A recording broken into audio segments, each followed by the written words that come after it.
اعوذ باللہ من الشیطان الرجیم، بسم اللہ الرحمن الرحیم۔ نسب شریف کے سلسلہ ذہب کو ذکر کرنے سے قبل عرب کے بارے میں مختصر بات کرتے ہیں، کیونکہ وہ نسلی شرف اور نسبی فضل کے مالک ہیں۔ چنانچہ عربوں کی 3 اقسام ہیں: بائدہ، عربہ، مستعربہ۔ یہ تمام عرب سام بن نوح علیہ السلام کی ایک ہی نسل سے ہیں۔ عربوں کو جس طرف منسوب کیا جاتا ہے اور جس کے نام سے پہچانے جاتے ہیں وہ ہیں یورب بن یوشجب بن قحطان بن عابر بن شالخ بن اسفخشز بن سام بن نوح علیہ السلام۔ عرب بائدہ، یہ وہ عرب ہیں جو ہلاک ہو گئے، مثلاً تسم، جدیس، عاد اور سمود۔ مورخین اور نصابین یہی کہتے ہیں۔ تسم اور جدیس نے باہم کشت و خون کیا اور سبھی ہلاک ہو گئے، جبکہ عاد و سمود نے ہود علیہ السلام اور صالح علیہ السلام کی تکذیب کی اور شرک پر اصرار کیا، جس پر اللہ تعالیٰ نے انہیں ہلاک کر کے رکھ دیا۔ قرآن پاک ان کے بارے میں بتاتا ہے، یعنی اللہ سبحانہ تعالیٰ کا ارشاد ہے: حق ثابت ہونے والی کیا ہے؟ حق ثابت ہونے والی، اور تم کیا جانو ثابت ہونے والی کیا ہے؟ حق ثابت ہونے والی کیا ہے؟ سمود اور عاد نے کھڑکھڑانے والی قیامت کو جھٹلایا۔ جو سمود ہیں سو انہیں ایک شدید چیخ سے ہلاک کیا گیا، اور جو عاد ہیں سو انہیں ٹھنڈی تیز آندھی سے ہلاک کیا گیا۔ عرب عربہ، ان سے مراد وہ نسلی عرب ہیں جس کا نسب یارب بن یوشجب بن قحطان سے تک جا ملتا ہے۔ اسی وجہ سے انہیں قحطانی کہا جاتا ہے۔ عمالقہ ان کے چچا زاد تھے جو حجاز و شام میں رہتے تھے۔ مصر میں جا کر انہوں نے جزیرہ عرب کے ہمسایہ علاقوں میں تفرقہ ڈال دیا۔ بنو امیہ نے بھی ایسا ہی کیا اور جزیرہ عرب میں قیام کیا۔ قحطانیوں نے ایک عرصے تک یمن کے علاقوں میں قیام کیا، مگر بعد میں ان کے قبائل جزیرہ اور شام میں پھیل گئے۔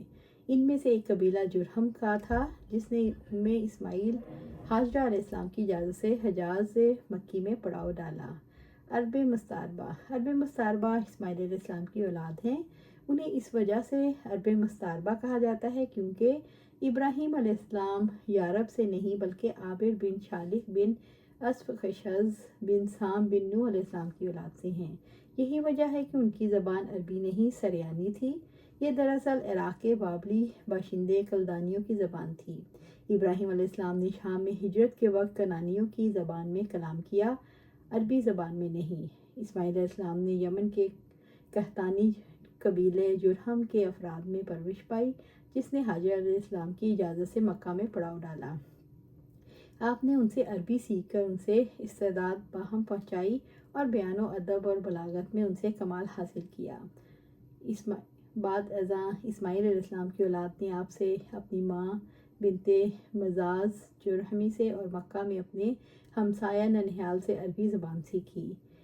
انہیں اسی وجہ سے عرب مستعربہ کہا جاتا ہے۔ ان کے جد اعلیٰ ابراہیم علیہ السلام عربی نہ تھے، مگر ان کے بیٹے اسماعیل علیہ السلام اور ان کی اولاد نے عربی زبان کو سیکھا، اس میں کلام کیا اور اس میں کامیاب ہوئے۔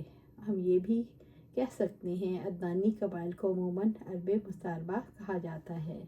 سلسلہ نسب پیچھے گزر چکا کہ اسماعیل علیہ السلام اور عدنان کے درمیان آپ صلی اللہ علیہ وسلم کا نسب شریف مجہول ہے، حتیٰ کہ صاحب نسب نے خود فرمایا: مجھے عدنان سے آگے بیان نہ کرو، لہٰذا یہی کہنا مناسب ہے۔ اسماعیل علیہ السلام کی اولاد میں 12 بیٹے تھے جو اپنے ماموں کے ساتھ جرہم میں رہے۔ اسماعیل علیہ السلام ان کی جانب ہی اللہ کے رسول تھے۔ ان میں سے 2 بھائیوں کے نام ہیں نابت اور کیزار۔ اس پر اتفاق ہے کہ عدنان ان میں سے کسی ایک کا بیٹا تھا، اور عدنان کے 2 بیٹے تھے، اق اور معد۔ ان میں سے اق یمن چلا گیا اور اپنے اشری سسرال کے یہاں قیام کیا، جبکہ معد مکہ ہی میں تھا۔ اس کے 4 بیٹے تھے: نزار، قزاتہ، کنس اور ایاد۔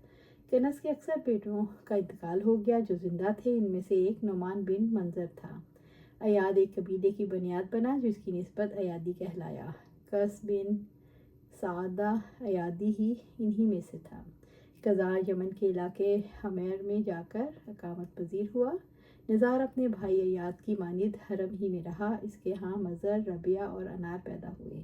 مزر نے الیاس اور اعلان کو جنم دیا۔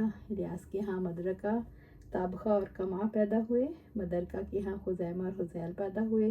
خزیمہ کے 4 بیٹے تھے: کنانہ، اسد، اسدہ اور ہون۔